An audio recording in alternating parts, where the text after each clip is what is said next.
My name is Alia Murad. I am 15 years old and I'm going to be a junior in high school next year. Growing up, I was a really shy kid and was only comfortable around people that I knew.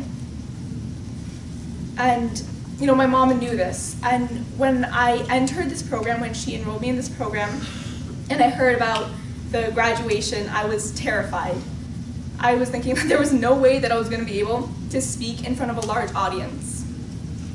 However, as I went to the classes every single week, I started to gain a whole other perspective on speaking and confidence.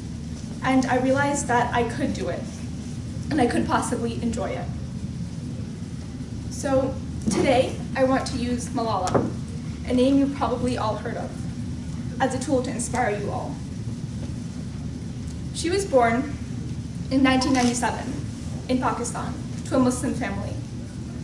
She started writing an anonymous blog for the BBC, talking about the threat the Taliban posed to her valley. She also talked about the lack of education in her valley. As the Taliban took more control of her area, they started banning television, music, women from going shopping, and also limited women's education.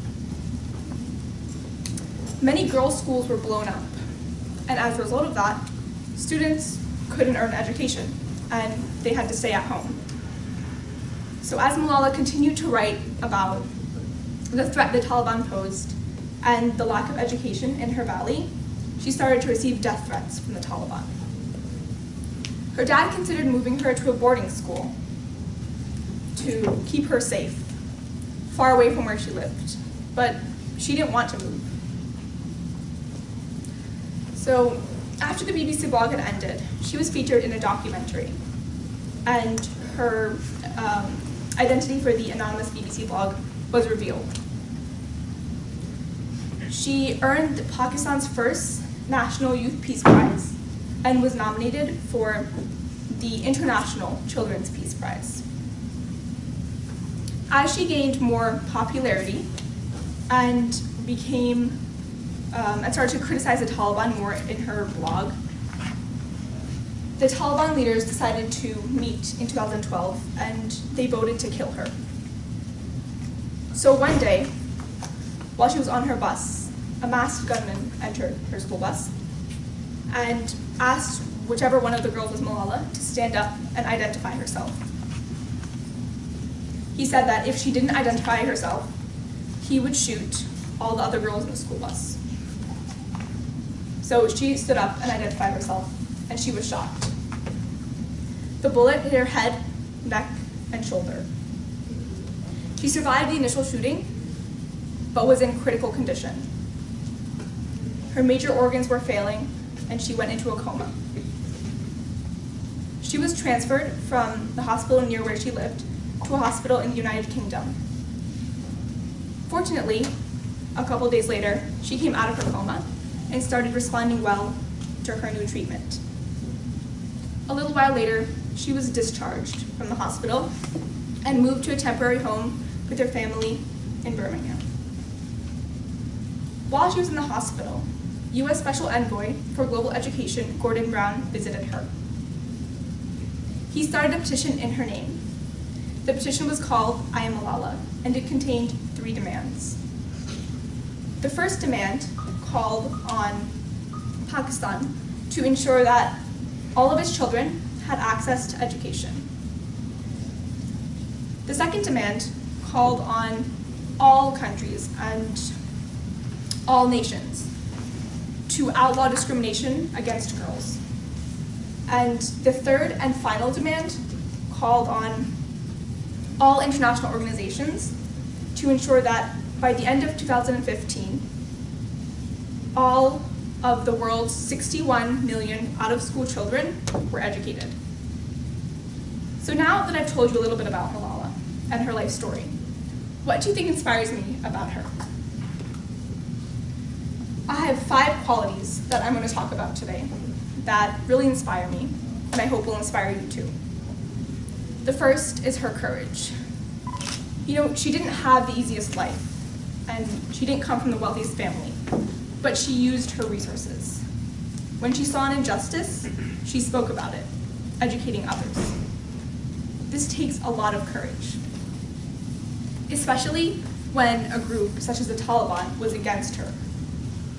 They knew of her, and she knew that they thought of her as a threat.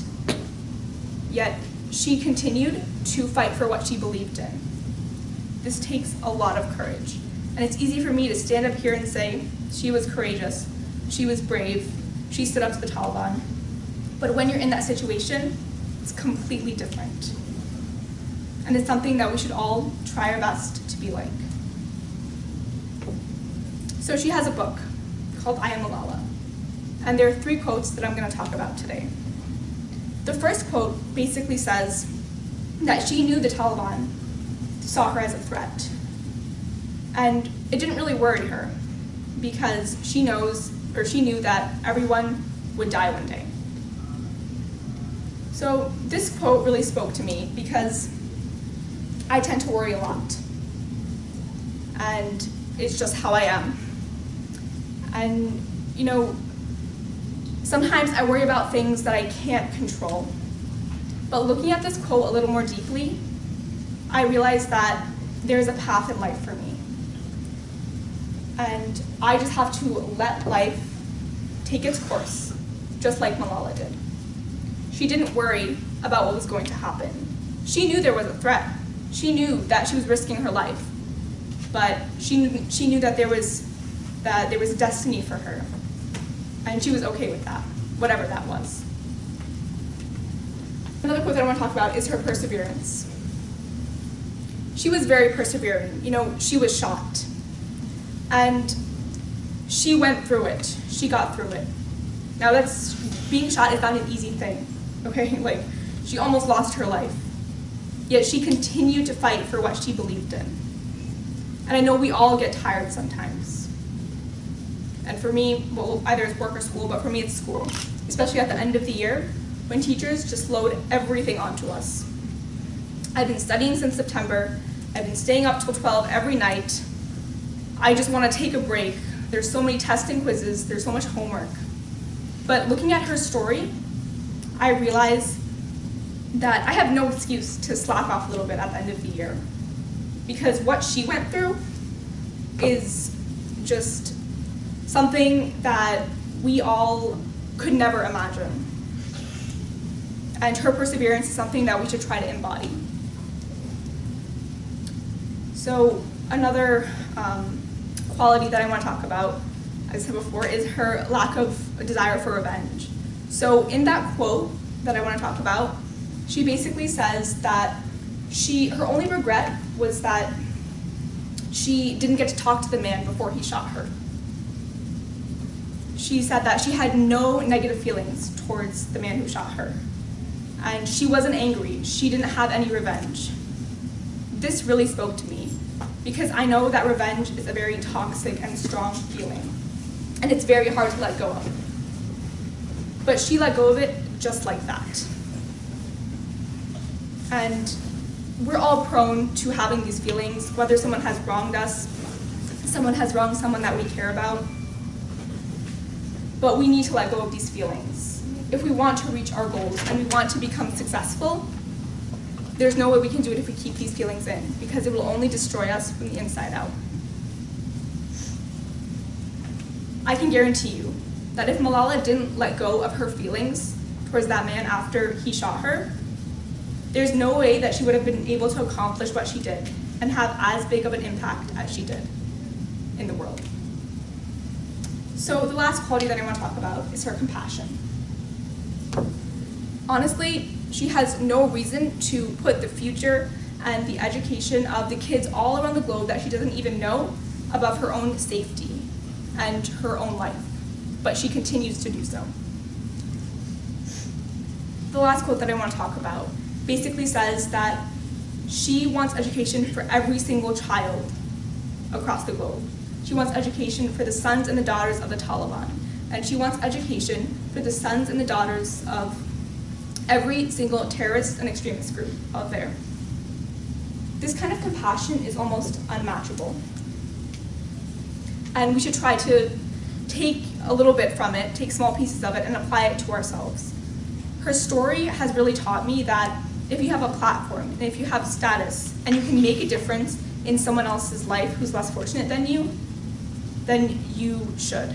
It's almost an obligation. So today, I hope I've inspired you to become a little bit like Malala. I know that her story really resonated with me deeply, and I hope it has with you too. Thank you.